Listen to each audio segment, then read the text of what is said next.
Shalom. This is the brother Tazayar coming from Great Millstone, Indiana camp. And before I get started, I want to give all praises, glory, worship, and honor to Yahweh, Bahashem, Yahweh Shai, Bahashem Kakurash. Honors to the apostles and the elders of Great Millstone, who are the true rulers and leaders of Israel today. Yahweh Bahashem, Yahweh Shai, Bahashem Kakurash, Barakatham, to the true and sincere Akim, and Akwaths that's listening. Okay. And today I just wanted to get into a personal testimony, okay, of how I actually came about being in the truth.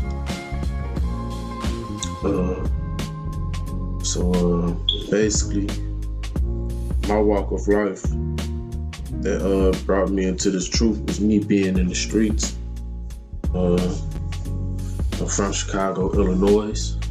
All right, born and raised. But for the most part, back to my testimony. I was gang banging and whatnot. I had some rank, people followed me, things of that sort. It all started really from like a pinpoint, really seeing the miracles of the Heavenly Father. One New Year's, like around 2009, that made it to 2010, I was talking to this guy who was like a brother to me, and I told him, like, hey man, anything you need, I'll do it. I got you. I even kill a nigga for you, because he was like family to me. So I loved the man to the point where, I was willing to, do whatever, kill a nigga, lay my life down, whatever the case had it to be, And he tried to come to me one time and was like, I got these females, let's rob them, and something. Me at that, my heart, I haven't ever been that type of person, just, for no reason, to just inflict harm and, do things to people for no reason. So I told him, like, nah, man, hell nah, no females, bro. Anything that don't involve, like, women and kids, like, bro, I'm cool on that, you know what I'm saying? We ain't finna do nothing like that, you know what I'm saying? And at this time, I done went to 8th grade. I flunked 8th grade. I tried to go to summer school. They gave me my 8th grade diploma for $12. Told me I didn't have to come to summer school, because my life was so chaotic back then. My freshman year, I got expelled out of my high school. My sophomore year, I was going to an alternative school within a courthouse building. Okay, and they called it the Second Chance program. My junior year, they let me back into public school, but it was still an alternative school that they sent me to, and so my life was just all around the board crazy and chaotic. I dropped out of school my junior year. The result of gang banging had me in shootouts. I got shot a couple of times. Just all type of madness, man. And around this time is when I was, at the peak of my niggerness, And I was telling him that, because I loved him like a family member, like a brother. And so I was trying to get my life together. I was looking, for new schools to go to, see what I can do to better myself. And I was finna go to a school that worked on giving you trades and stuff like that. And what happened was I had orientation that Wednesday. The day that I ended up seeing the first miracle from Yahweh Shai was on Martin Luther King Day. It was on a Monday. Okay, I had orientation Wednesday. It was on Job Corps.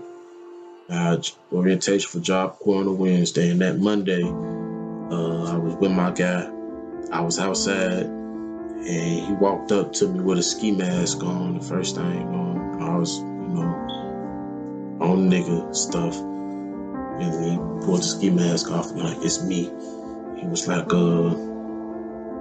he started talking to me, and he was just telling me like, man, I can't, go back home until I get these Pampers for my son. He had a newborn baby boy. And I'm like, what? He was like, yeah, him and this girl had got into it. So he was just out there prowling the streets looking for a victim so he can get some Pampers for his son. So it was cold, it was wintertime, in January. And I'm like, you know what, man, we stalked out for a little bit, looked around, wasn't nobody really walking outside. It was kind of dry, it was dead, or whatever. I'm like, let's go to your crib, man. Let's, think this out. On the way to get this money. And, being that he was like family, I instantly walked in the crib, opened up the refrigerator. Wasn't no food in there. Closed that. Went to his pantry, just looked for some food. There wasn't no food in there. And the moment I'm closing, the cabinets and everything, looking for some food to eat, his wife comes out and says, yes, looking for some food, saying she was hungry. So I'm just looking at my man. It's like, damn, he all messed up out here. His son ain't got no Pampers. He ain't got no food in the crib. So, Jake, we real sympathetic, especially when it comes to, people who we, rock with in the streets like that. And so, we plotted and came up with a plan to rob, this dude. And, we set things up for the robbery and everything. And, and it happened at his apartment building. And we turned all the lights out in the hallways and stuff. Like, we ran the whole neighborhood, so we just did shit when we wanted to do things like in that time, Wasn't nobody gonna say nothing to us about nothing. Because where he was at, like, that was like one of our headquarters to be, when we was trying to hang out and things like that of the sort. So, cut the lights off and everything. He was blasting music outside his apartment, making it loud, so nobody would hear. And I'm heading under the stairs. And as the moment dude walked in, he was finna, bust the move to come up there and deal with him. I came from behind. And he was my homie. He lived on the third flight, the third floor. It was on the second floor at this time, and a white light flashed in my eyes. It was like, no. I really remember seeing in the pitch black, dark apartment building that a white light hit me in my eyes. It was like, no. And I went blind for a minute. It blinded me. Okay, and I heard the voice that said no. But trying to be a man of my word and, help this man with his family, I went through with it. And I had like some flat brass knuckles, not the ones that broke out, but the flat ones, on my hand.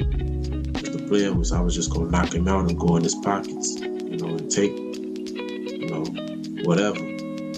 He offered me a gun, but I ain't take the gun. I'm just knock him out and go in his pockets. So,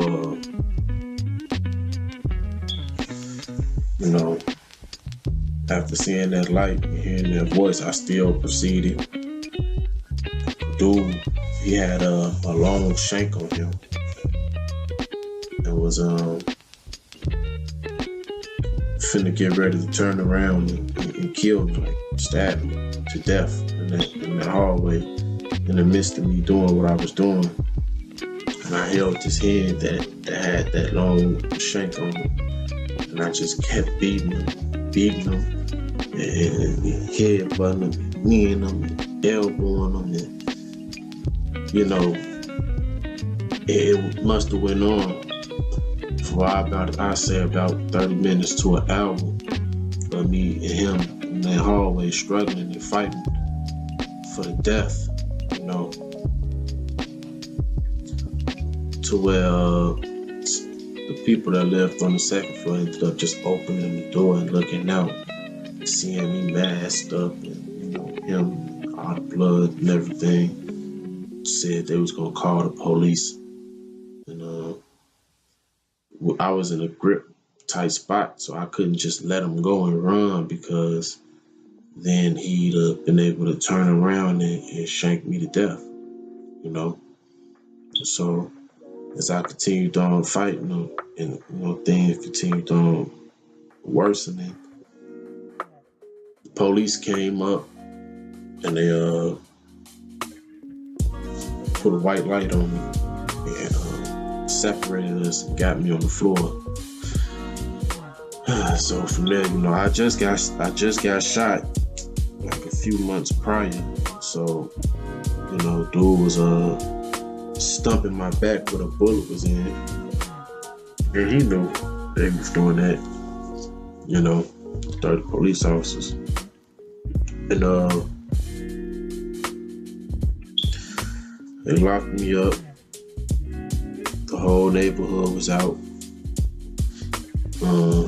I didn't say, also in the midst of police stumping me out, my homie, his wife, she stuck her head out and said, "Stop doing that. That's my cousin."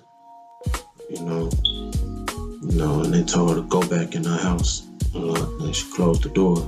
Went back in and closed the door. So now they got me in the interrogation room. I'm scared out of my damn mind, because the week prior, I just got done getting out of a case where I was in a stolen vehicle with some of my friends. We was riding around a stolen vehicle. We call them steamers in Chicago. So I was up in the steamer, didn't have no L's or nothing, license, and it was wintertime, and we was fleeing from the police. The police was trying to come get us, and that's another story though. But I just got bonded out around that time, and then at that time, my family was struggling. My grandma was getting ready to lose her house. She done already lost her job. Her mother died, so she was stressing and she wasn't working, and it was a lot of stuff going on at that time, man. And I'm locked up again now, and this time for something way more severe. And the police was telling me, like, "Yeah, you finna be going away for a long time. You finna go away for a long time." And I was just scared to death, because I already just came back home from, doing something hot and taking a little slap on the wrist, So, the detective on the case asked me, he said, "Who was that woman that stuck her head out and everything like that?" And I'm like, trying to spin a narrative of it. Yeah, I was going over there, to see my family, because my family live up there. That's my cousin, and dude tried to stab me. So we, I tried to switch it to where we was in there fighting for our lives. Tried to make it seem as though dude was the one in the wrong and everything like that. Jake trying to slick his way up out of some stuff. Not 30 minutes later did I hear this woman kicking and screaming, coming in, saying she ain't do shit. And I'm just like, wow, they just set me up, and me thinking in my mind, I'm like, that's a woman with a child, man. She not gonna keep her mouth closed. So, when they was investigating me, I was just like, man, it was me. I did everything. She ain't had nothing to do with nothing, I did that, confessing to the crime, being at fault. And then they sat me in my room, in my cell, and I remember, because even then, like, my auntie used to tell me you should start fasting when I was believing I was a Christian. You should fast, because that's how you get closer to God. Sometimes I do it with it. So as I'm in my cell, they held me in my cell for 3 days, and I believe the first day and maybe the second day I was fasting. I was in there fasting, praying to the Most High. Not really praying to the Most High, praying in the name of Jesus, and just singing like Christian songs that I knew from church. And after everything was settled, they sent me to bond hearing. They sent me to court. And the judge, they said he was mad at that time. He was hitting everybody over the head with like $30,000 bonds, $50,000 bonds, $100,000 bonds. This is the racketeer. This is the racketing of the individuals I was around, with similar cases to my stature, was getting hit with these type of bond numbers to get out. And I just walked in there and had my head down low because I was ashamed. I never meant to do what I did to that man, the way it happened. And I was ashamed. And I was just holding my head down low. And when I walked in, the judge was like, good morning, such and such. And I was like, good morning, sir. Still had my head hanging down low because I couldn't even bear to look him in the face, man, because I was ashamed. And the PD asked, at this time, I'm asking for a bail. We want to know what's the bail for this young man, or whatever the case may be. And he smacked the gavel and said 5,000 D bond. If anybody ever got somebody out of jail before, that 5,000 D bond means you have to pay 10% of that. So $500 was my bond. I looked up towards my wife at the time and my mother, and I said 5,000. I said $500, and I looked up at the judge, and he was smiling at me. I looked up at the judge, and he was smiling at me. Now, man, they charged me with aggravated attempt armed robbery, aggravated battery, and both of them charges go from 6 years for minimum to 30 years to maximum. So my sentencing was 6 to 30 years. Okay. And I looked over to my girl and my mama, and I said $500. And I was like, wow, I couldn't believe it. Like, it was another miracle that just happened, And I was like, wow, it kind of stunned me, And then they sent me to the counter.